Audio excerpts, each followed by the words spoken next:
So just a quick review of the Redragon Ranger Basic. This is the M910K mouse, got RGB. It's a gamer's mouse. I'm not using it for gaming. I'm actually going to use it for editing in DaVinci Resolve. Already tried this on my big machine upstairs, doing it on the laptop now to show you. I think it's great. All these buttons here can be mapped to individual commands. Use a macro system. I'll show you the software. Well, you can see it on screen now. This is something that allows you to edit very quickly using the mouse without having to take your hands off and go back to the keyboard. I'm sure it's great for gamers as well, but you know, I'm not a gamer. So for me, having extra programmable keys on the mouse means I can speed up my editing. Apologies for the voice, I've got a cold. So I'm going to plug this in. I'm going to show you close-ups of the lighting effects. It's an RGB mouse, and I'm going to show you the buttons and so on. I'll show you how easy it is to set the controls. So let me plug this into my laptop, and here we go. So it's going to recognize the mouse. No, I've downloaded the wrong software. Let me get the right software.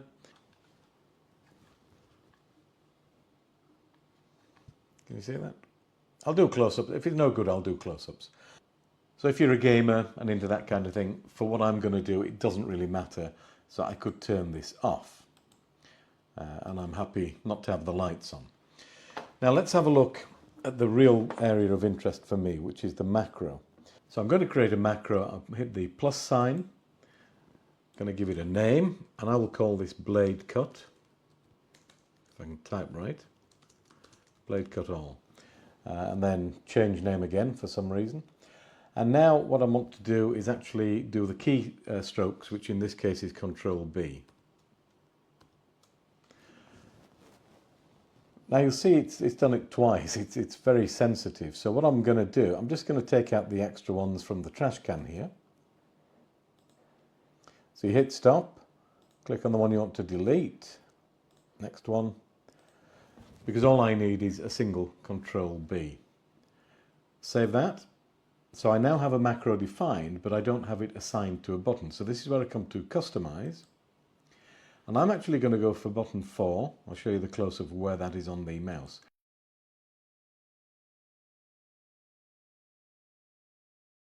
So when we hit number 4, you can see it's highlighted. Come down from the drop-down menu to Macro Manager. And I've only got one macro defined, so that's the one I would choose. I'm not looping it, I only want it to happen once. So I click yes, and that is now assigned to that button. So I'll show you in DaVinci when I use the button what happens. It does exactly what you would expect it to do. It does a Control B, which is the blade cut through all the tracks. Now button 5, I can do the same kind of thing, and there's a shift and right angle bracket which cuts to the end of a clip. It deletes from wherever the cursor playhead is to the end of the clips. So I've got the button 4 set so that it will actually do the Control B. Now wherever I put the playhead, it will split all the tracks on the timeline. Let me just position this over this particular section so you can see we've got all the timeline here. Just scroll up and down so you can see that. And when I hit button 4, it will do the Control B, which is the blade that cuts all the tracks on the timeline. And as you can see there, they're now cut. I've also coded button 5 so that it will delete from the current playhead to the end of the clip. In this case, the end of the clip is here. So if I position my playhead about there and hit button 5, as you can see, it's deleted. And all this is done without taking my hand off the mouse. So I can very quickly cut, delete, and so on. So you can set up all the other keys the same way.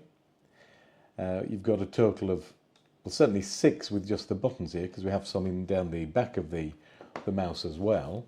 The normal scroll wheel, you can have that mapped out to something else if you want. I leave it as it is. But with these buttons and the ease of use, because I'm not taking my hand off the mouse, I can accomplish up to 6 different actions. So you would put in your favorite actions here. If you're a gamer, it might be fire, it might be a reload, it might be multiple reloads, multiple fires, that kind of a thing. You can even change the speed of firing if you're a gamer.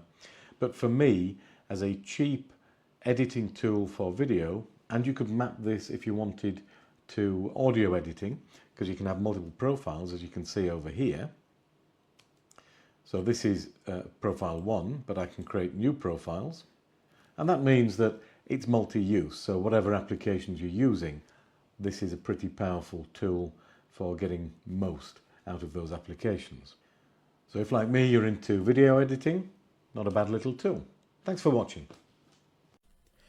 26 euro prezzo attuale di questo prodotto, mouse da gaming che andiamo ad aprire, è arrivato da poco e vediamo, scopriamo assieme com'è questo prodotto. Scatola molto semplice, confezionamento carino ed elegante, mouse che non è piccolissimo, è bello generoso, devo dire che è anche forse un po' più lungo del solito, 2 dita in più, e permette di appoggiare anche la parte del palmo della mano sul mouse impugnandolo veramente molto bene. Io non ho una mano tanto piccola, per cui insomma ha una buona presa, e tra l'altro è pieno di tasti da tutte le parti, lo vedete qui, un tasto laterale in questo punto, altri 2 qui, e poi ne abbiamo 3 nella parte superiore più la rotella, e nella parte destra invece non abbiamo nulla, e naturalmente i 2 tasti sopra. Andando sotto, che cosa abbiamo?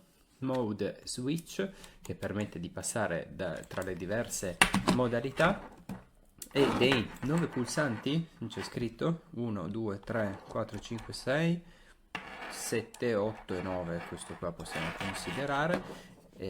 Voglio subito provarlo, collegarlo al volo, vediamo intanto come si comporta.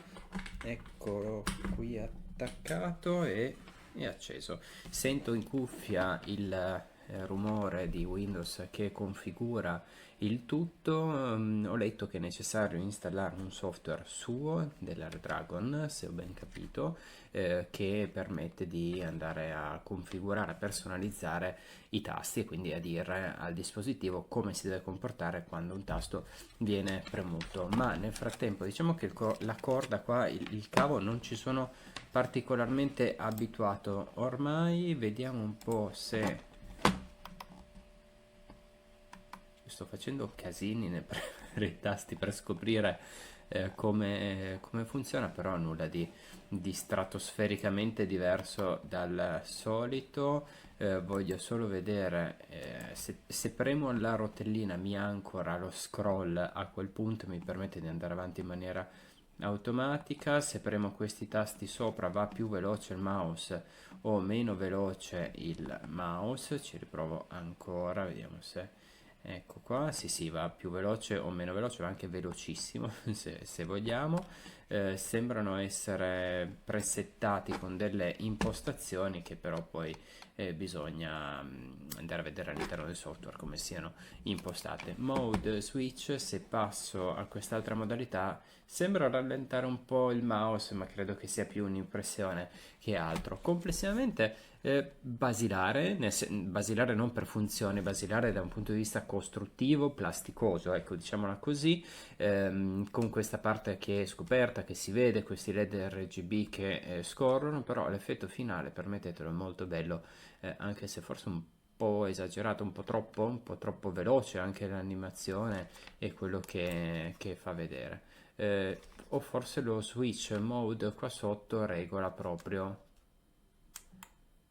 vedete che cambia colore, lampeggia di un colore diverso, probabilmente perché sta a significare che prende una specifica impostazione. È da scoprire questo prodotto, però 29 euro il prezzo attuale, e secondo me 29 euro li vale tutti, perché mi sembra una versione low cost di prodotti di marche molto più prestigiose che sicuramente costano tanto di più, ma altrettanto sicuramente sempre mouse fanno, e quindi perché non guardarlo? Se poi non ci si trova, per carità, si mette in discussione, però è un prodotto economico che sembra valere la pena.